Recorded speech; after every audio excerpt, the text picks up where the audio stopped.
hello नमस्कार सकलोले আজি মই হৈ যোৱা লাষ্ট 14 ডিসেম্বৰৰ সিটেট এক্সামৰ পেপাৰ 1 অৰ আসামিজ ল্যাঙ্গুৱেজৰ আনসাৰ কি আলোচনা কৰিছো এই ভিডিঅটোত সম্পূৰ্ণ মই মোৰ নিজৰ মতামত আৰু চিন্তাধাৰাৰে উত্তৰবোৰ উত্থাপন কৰিছো যদিহে আপোনালোকৰ মাজৰ পৰা কাৰোবাৰ আনসাৰবোৰ নিমিলে তেন্তে অফিচিয়েল আনসাৰ কিলৈ সকলোৱে অসমলৈ শ্ৰমিক অনা কাৰ্যটো দুই ধৰণৰ আছিল এই দুটা ধৰণ হ'ল স্বদেশী মধ্যমভোগীৰ মাধ্যমেৰে আৰু বিদেশী মধ্যভোগীৰ মাধ্যমেৰে ৰোগত পীড়িত হোৱা এটা শব্দত প্ৰকাশ কৰা ইয়াৰ উত্তৰ হ'ব ৰোগাক্ৰান্ত অসমলৈ বিভিন্ন সময়ত বিভিন্ন প্ৰান্তৰ পৰা অনেক নিগোষ্ঠীৰ প্ৰব্ৰজন ঘটিছিল উদ্ধৃত গদ্যাংশটোৰ এই প্ৰথম বাক্যটোৰ প্ৰথম শব্দটোত প্ৰয়োগ হোৱা বিভক্তিটো কি সুধিছে এই প্ৰশ্নটোত গতিকে ইয়াৰ উত্তৰ হ'ব চতুৰ্থী বিভক্তি আৰকাঠিয়া চালান কি ইয়াৰ উত্তৰ হ'ব লিখিত চুক্তি অবিহনে চাহ মজদুৰ অনা পিছৰ প্ৰশ্ন হৈছে 19 শতিকাৰ মাজভাগত অসম চাহ কোম্পানীয়ে অসমলৈ অনা চাহ শ্ৰমিকৰ ক্ষেত্ৰত অশুদ্ধ উক্তিটো বাছি উলিওৱা গতিকে ইয়াৰ অশুদ্ধ উক্তি হৈছে এক নম্বৰটো শ্ৰমিকসকলৰ সংখ্যা আছিল 625 জন গতিকে আমাৰ ইয়াত যেটো দফা দিছিলে সেই দফাত আছিল 652 জন গতিকে আমাক ইয়াত যেহেতু অশুদ্ধ উক্তি উলিয়াব দিছে গতিকে তাৰ উত্তৰ হ'ব এইটো নেক্সট কোৱেশ্চন তলত উল্লেখ কৰা ৰাজ্যবোৰৰ ভিতৰত কোনখন ৰাজ্যৰ পৰা অসমলৈ চাহ শ্ৰমিকৰ প্ৰব্ৰজনৰ উল্লেখ নাই গতিকে ৰাজ্যকেইখনৰ ভিতৰত আমাৰ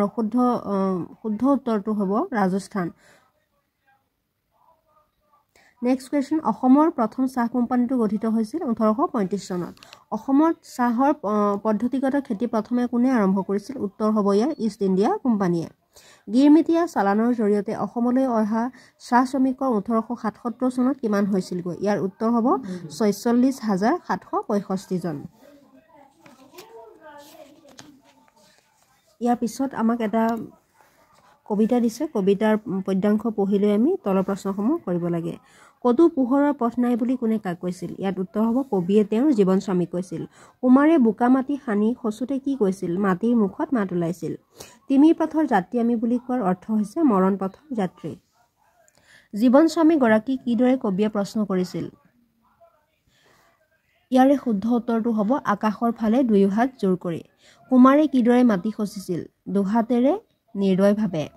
কোন সময়ত কবি কুমাৰৰ গাঁৱলৈ গৈছিল সন্ধ্যা তাৰ পিছতে আহিলো আমি আসামিজ পেডাগজিলৈ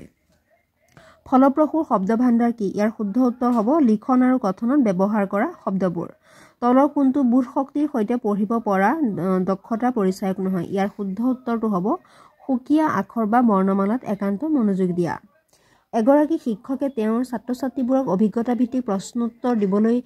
লিখিবলৈ দিয়াৰ পাছত সিহঁতে সেইটো কেনেকৈ কৰিলে সেই বিষয়ে ক'বলৈ দিয়াৰ লগতে প্ৰশ্নোত্তৰটো লিখি থাকোতে সিহঁতে কি ভাবিছিল সেয়াও সুধিছে এইটো কিহৰ উদাহৰণ গতিকে ইয়াৰ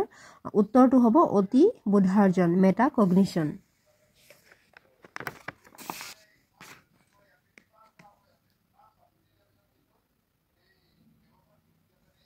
নেক্সট কোৱেশ্চন তলত দিয়া কোনটো দ্বিতীয় ভাষাৰ শিক্ষণৰ ব্যাকৰণ অনুবাদ পদ্ধতিৰ বৈশিষ্ট্য নহয় ইয়াৰ শুদ্ধ উত্তৰটো মোৰ মতে এইটো হ'ব গতিকে আপোনালোকে কি হয় জনাবচোন দ্বিতীয় ভাষাটোত পুনে পুনে ভাৱ বিনিময় কৰা আৰু তাৰ পাছত দুয়োটা ভাষাৰে ব্যাকৰণৰ তুলনা কৰা নেক্সট কোৱেশ্চন মানুহৰ ভাষাৰ কোনটো বৈশিষ্ট্যৰ কাৰণে মানুহে তাৎক্ষণিক স্থান আৰু কালত নথকা বিষয়ে কথা ক'ব বা পাতিব পাৰে গতিকে ইয়াৰ শুদ্ধ উত্তৰটো হ'ব ডিসপ্লেসমেন্ট স্থানান্তৰণ ভাষা আহৰণ কৌশল ল্যাঙ্গুৱেজ একুইজিশন ডিভাইস এলএডিৰ ধাৰণাই তলত দিয়া কোনটো সামৰি নলয় ব্যাখ্যা কৰিব নোৱাৰে গতিকে ইয়াৰে শুদ্ধ উত্তৰটো হ'ব শিশুৱে কেনেদৰে প্ৰতীকাত্মক ভাষা শিকে এইটো নেক্সট কোৱেশ্চন ভাষা আৰু উপভাষাৰ বিষয়ে ভাষাতাত্ত্বিক দিশৰ পৰা তলত দিয়া উক্তি কেইটাৰ কোনটো শুদ্ধ গতিকে ইয়াৰে শুদ্ধ উত্তৰটো হ'ব ভাষাৰ নিজস্ব লিপি থাকে কিন্তু উপভাষাৰ নাথাকে আখৰ আৰু বৰ্ণমালাৰ পৰিৱৰ্তে শব্দ আৰু চুটি কাহিনীৰে পঠন দক্ষতা আৰম্ভ কৰাটো তলত দিয়া কোনটোৱে স্বীকাৰ নকৰে ইয়াৰে শুদ্ধ উত্তৰটো হ'ব শব্দ মনত ৰখাতকৈ সুকীয়া আখৰ মনত ৰাখিবলৈ কঠিন নেক্সট কোৱেশ্চন মাতৃভাষা ভিত্তিক বহুভাষিক সদায় তলত দিয়া কোনটোৰ পোষকতা কৰে ইয়াৰে শুদ্ধ উত্তৰটো হ'ব সকলো শিশুৱে নিজৰ মাতৃভাষা বা ঘৰুৱা ভাষাটোত বিদ্যাৰম্ভ কৰিব লাগে নেক্সট কোৱেশ্চনলৈ আহিলো তলত দিয়া ক্ৰেছেনৰ হাইপোথেসিস কেইটাৰ ভিতৰত কোনটো ভাইগটস্কিৰ জেপিডিৰ সৈতে মিলে ইয়াৰে শুদ্ধ উত্তৰটো কি হ'ব আপোনালোকে জনাবচোন মোৰ মতে